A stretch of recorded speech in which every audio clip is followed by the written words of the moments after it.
Hello everyone, welcome to another homebrew video. Today I'm talking about my first try on the New England IPA.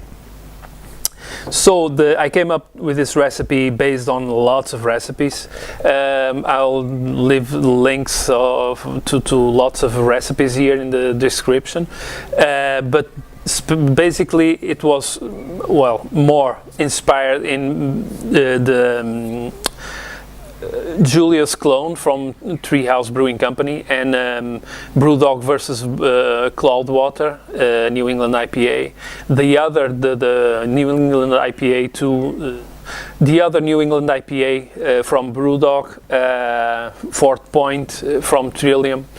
But this has new things I tried, especially the water. The water was the first time I built the water from scratch. 30 liters of distilled water, and then with brewing salts, I adjusted especially the chlor and sulfate levels, based more on the water of the Julius clone that you can find on internet. It's like basically 200 chlor for 100 sulfate. I had to adjust my pH with a little bit of lactic acid, 1 milliliter.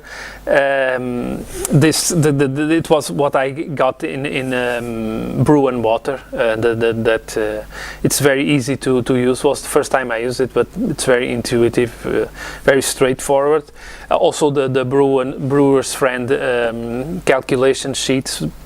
I used the two of them, and they were like giving almost the same values for the salt additions, except for the pH correction. The brewer's friend wanted me to add lots of lactic acid, but I checked the pH. You can see it was almost there, but I just dropped, I think it was closer to 5.5 than to 5.2, so I added the 1 milliliter that Brew and Water recommended. The grain bill, it's very traditional for this style, pale malt and then lots of oat and wheat malt in this case. It worked well for body, for extra haziness. Brewing, the mashing and itself and everything went very well. I ended up with a cup 4 points above what I've planned. The recipe was for 1068, and I ended up probably over the 1072, and with extra half liter, so that was nice to see. The yeast I used, one of the classic yeasts, let's say like that, classic for this style and recommended is the Y yeast 1318, the London Ale 3. I made a starter, 2 liter starter. I only ended up with 14 liters in the fermenter. My numbers were 22 liters. I collected after the sparge 22 and a half. After the boiling was completed, I had 20 liters and a half. I could only get 17 in the fermenter. Lots of hops. And then from 2 dry hopping, massive hop additions, I only bottled 14 liters, so you can see. So the hops, first word hop, 30 grams of Chinook, and then in the end I had a little bit of hibiscus just to try for color, but you'll see right in a moment. I didn't think, I guess I guess the hibiscus flower didn't give it much color. And then huge hop additions at flame out, whirlpool lot, like 10 minutes whirlpooling, and that avoids stuck pump, stuck everything. It's really always a good idea to make a really nice whirlpool to avoid problems with the grain father. I've had the experience, and it's completely different. Even with such a huge hop additions, nothing. And then first dry hopping, like 2 days, really when the fermentation was very strong. 40 each from Amarillo, from Amarillo. 40 grams each from Amarillo, Citra, and Mosaic. Then I felt, I tried, I took a sample, I felt lots of hop powder or something. It was very aggressive in the throat. And the second hop addition, I only threw flowers. You can see lots of like a big krausen, and when the hops went in. This was the first hop addition. So the second only 50 grams of Citra. And well, let's put it into a glass. I'm going to show you.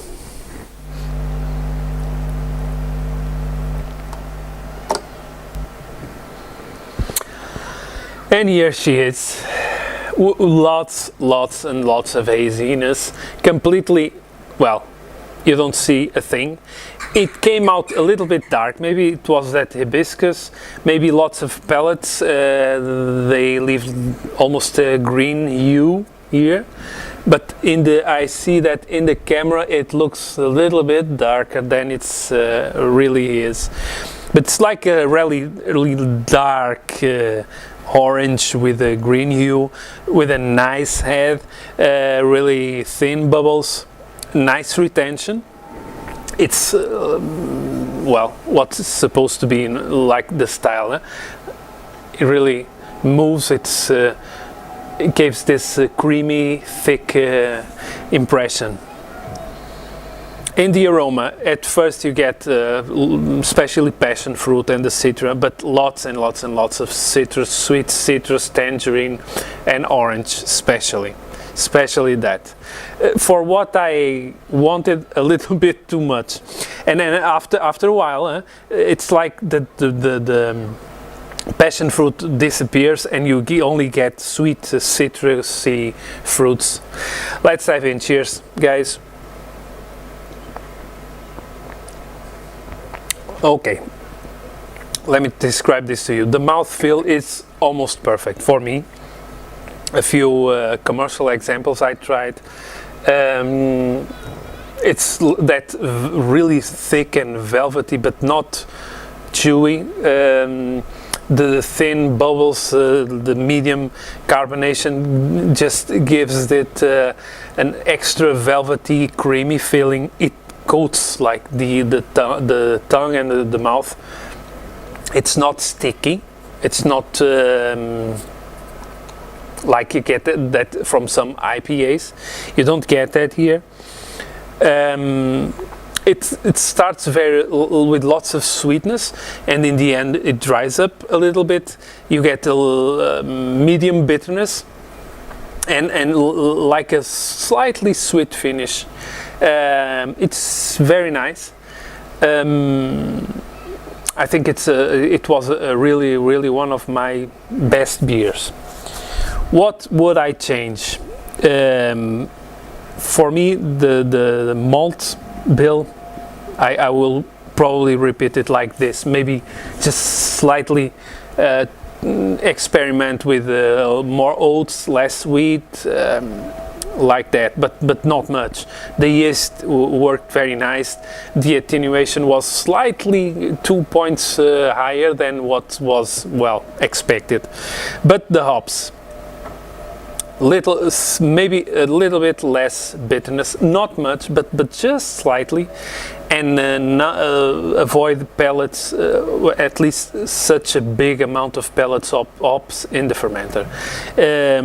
At first, you get in the first glasses from the keg, or the first, or if you pour from the bottle and you get the yeast and the sediment in, you get like a slightly harsh feeling in the throat and powdery from that, well, hops leftovers. So that was what I would change.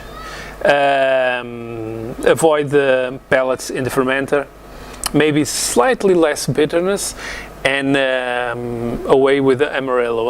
I think it's too much. And I think that the main guilty is the Amarillo. It overpowers a little bit, and you get too much orange, too much tangerine, and less tropical fruits. That was not my idea. But anyway, I will probably try this with other things. I'm curious to use hops like Eldorado, Equinox, combine them, Galaxy maybe. But with this, I would only use Mosaic and Citra from this recipe. And this was it, guys. I hope you enjoyed it. Well, see you next time. Cheers.